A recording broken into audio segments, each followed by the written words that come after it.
Adult ADHD या attention deficit hyper activity disorder ADHD हाणे इन में त ईअं थो लॻे त माण्हू जो ध्यानु घटि लॻे ऐं फतको हुजे,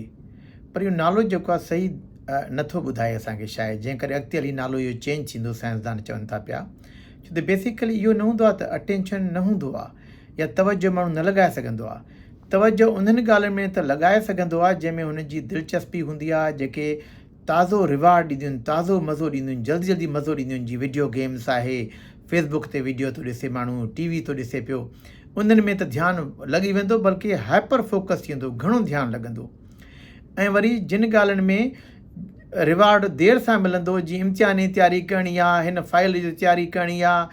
ऑफिस जो ही फाइल करिणो आहे, उन में दिलि न लॻंदी। हे ॿाहिरि बल्ब चेंज करिणो आहे या घर जो ही कमु कराइणो आहे, उहो पियो रहंदो, बाथरूम टुटल आहे त पियो हलंदो, उन में ध्यानु न लॻंदो माण्हू जो, हा सुभाणे कंदुसि सुभाणे कंदुसि, त प्रोक्रेस्टिनेशन कंदो। ऐं हाइपर एक्टिविटी जो मक़सदु न आहे त जहिड़ो फतको हूंदो, कुझु ॿारनि में फतको हूंदो आहे,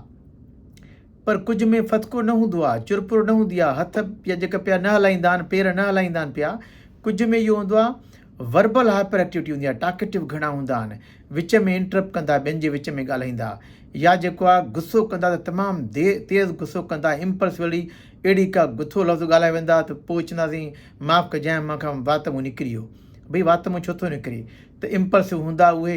उनखां हाइपर एक्टिव ॿियो हूंदा नॉवल्टी सीकिंग हूंदा, भॼ डुक कंदा, ही कमु कयूं हू कमु कयूं, होॾे वञूं हुन सां मिलूं, गो गो गो लॻा पिया हूंदा, चुप न ईंदी,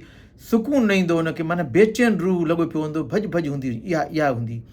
त उन करे हाणे सिम्पटम प्रोक्रेस्टिनेशन हूंदी, फॉरगेटफुलनेस थी वेंदी, ताज़ियूं ॻाल्हियूं विसरी वेंदियूं, फ़ोन ईंदी विसरी वेंदी, बर्तन रखी आहे हिन ते